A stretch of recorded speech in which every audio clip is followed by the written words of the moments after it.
So, Don't Breathe is one of my favorite horror movies. It's also one of my favorite sleeper films. I didn't really expect it to be that good when I heard about it, and then when I watched it, I was pretty shocked with just how great the experience was as a whole. It's directed by Fede Alvarez and written by Rodo Sayagues. And the movie, some of the things I'll talk about later in the video, right? The cinematography and the sound are two big components in the movie that really make it a whole experience for the viewer. Don't Breathe is about three young thieves who break into a blind veteran's home in the hopes of stealing his valuables. Upon entering, they realize the blind man is not so helpless as he seems. Now, one of the things I really love about this movie is the tension and how they bring that about. And one of the ways they really do that is by using sound to their advantage. I mean, you have scenes, they're in a house, right? They're breaking into this house, right? They're stuck in this house, they're trying to get out, right? And there's scenes where they're stepping on a wooden board right in the house and you hear a creak and it just stands out so much. They're opening a lock hatch, you hear the metal scraping against the metal, right? There's things where they're moving things around. You have things where glass is breaking, right? You can hear the individual cracks in it.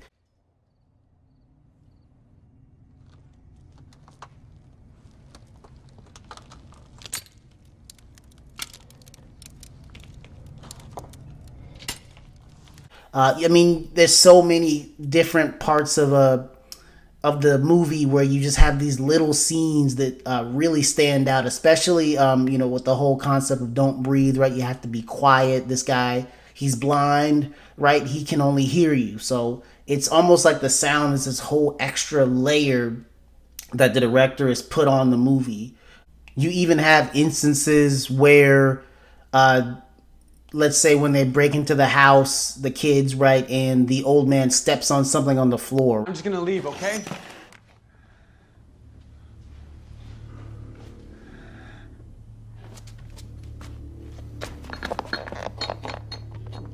Everything in the movie is almost like that. Things are moving around, things are rustling. You hear a dryer, you hear just all these little tiny details that really make it almost like a claustrophobic experience. Now, one of the things that I really love about this movie, and obviously there's a lot of things to love about it, right? For one, I don't want to neglect the acting in it. Stephen Lang and Jane Levy did a great job in that, right? It's a small cast, so obviously the cast did a great job in that. But one of the things that really stood out to me was the cinematography in this movie. The cinematographer, Pedro Luke, just excellent cinematographer. Did a great job in this movie. He basically had his Michael Jordan flu game in this movie. The reason for that is he had a lot of excellent shot selections and everything was very creative.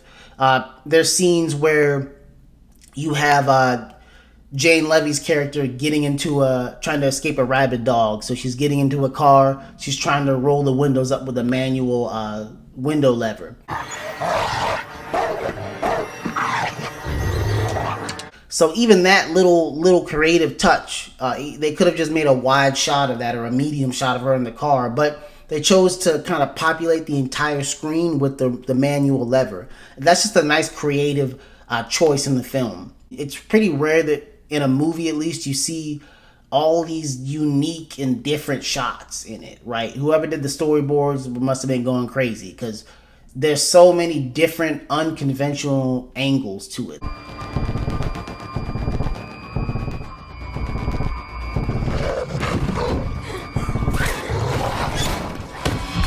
This is just it's a master at work when you're looking at the shot selection and everything.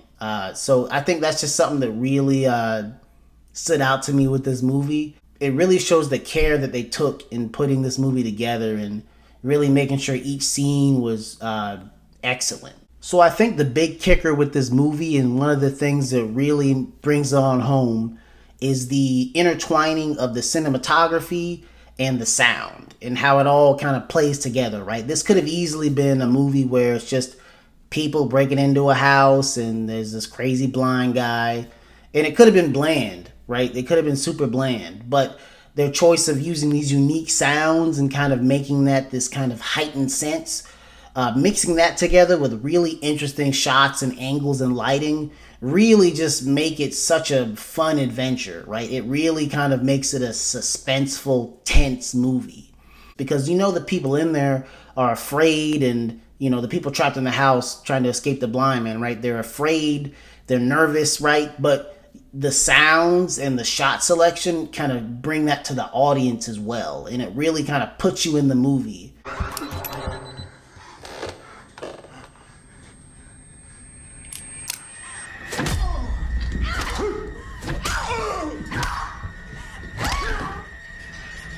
It's just a well-made movie.